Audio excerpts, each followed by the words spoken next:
민주당 이재명 대선 후보가 출석한 경기도 국정감사 1차전 어제 마무리됐죠. 민주당은 억지 공격만 가득한 맹탕 국감이었다. 국민의힘은 이 후보의 궤변 대행진이었다. 이렇게 서로 정반대의 평가를 내렸습니다.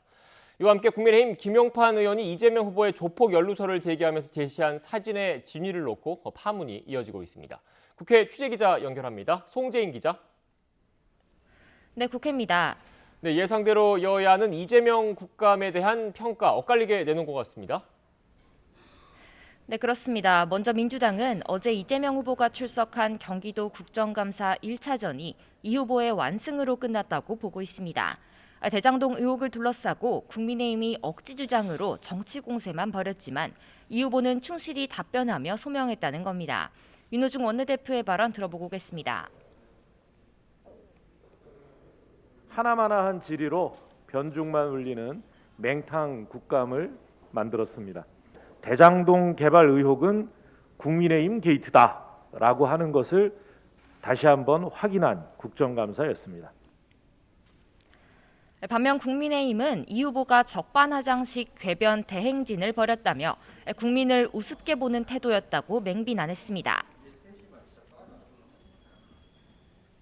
권력형 특혜 비리 사건에 대해 책임을 조금이라도 통감하고 그에 대한 해명을 하기는커녕 도리어 국민들을 비웃고 조롱하는 태도였습니다.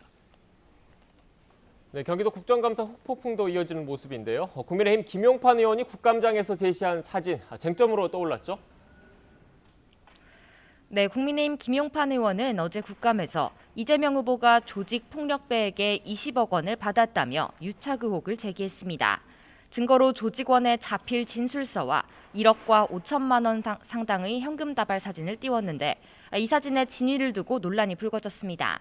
이 조직원이 지난 2018년 자신의 SNS에 사채업과 렌터카를 해서 번 돈이라며 해당 사진들을 올렸기 때문입니다.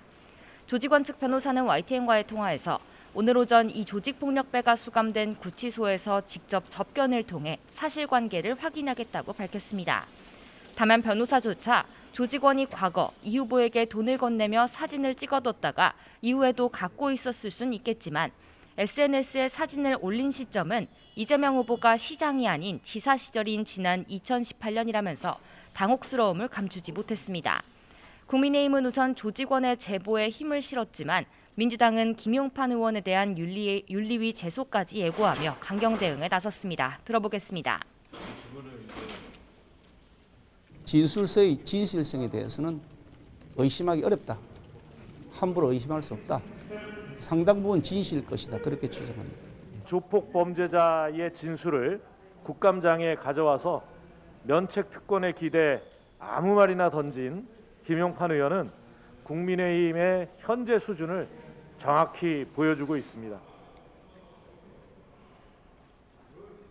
네, 1차전은 마무리가 됐는데 내일은 두 번째 경기도 국정감사가 열리는 거죠? 네, 그렇습니다. 내일 이재명 후보가 출석하는 국회 국토교통위원회 국정감사에서도 대장동 의혹을 둘러싼 2차 공방전이 예상됩니다. 그런 만큼 이 후보는 오늘도 공식 일정 없이 국감 준비에 주력합니다. 이 후보 측은 이번 국정감사가 순탄하게 진행되고 있다고 보고 내일 국감까지 마치면 본격적인 대선 체제에 돌입하겠다는 계획입니다. 이르면 이번 주 지사직을 내려놓고 대선 예비후보 등록에 나설 것으로 보입니다. 민주당도 대선 준비에 속도를 내 이번 달 말에서 다음 달 초 사이 선대위를 띄울 예정인데 이와 관련해 민주당 관계자는 YTN과의 통화에서 이 후보가 다음 주 이낙연 전 대표를 찾을 수도 있다고 내다봤습니다. 만남이 성사될 경우 이 후보는 이 전 대표에게 원팀을 위해 공동 선대위원장직을 맡아달라고 요청할 전망입니다. 네, 송재인 기자, 국민의힘 대선 주자들 움직임도 전해주시죠. 네, 우선 윤석열 전 총장은 이틀째 부산에서 당심 공략에 집중합니다. 윤 전 총장은 어제 PK 지역 토론회에서 전직 대통령 수사가 적절했는지를 두고 다른 주자들의 집중 공격을 받았습니다. 보수 텃밭 표심을 두고 주자들 사이 신경전이 그만큼 가열된 건데 윤 전 총장이 승부처인 영남 공략에 열을 올리는 이유입니다. 유승민 전 의원 역시 또 다른 승부처 TK 지역에서 오늘 당원들을 만나고 홍준표 의원은 중원으로 향합니다. 원희룡 전 지사는 언론 인터뷰를 잇따라 소화하며 소통에 나섭니다. 지금까지 국회에서 YTN 송재인입니다.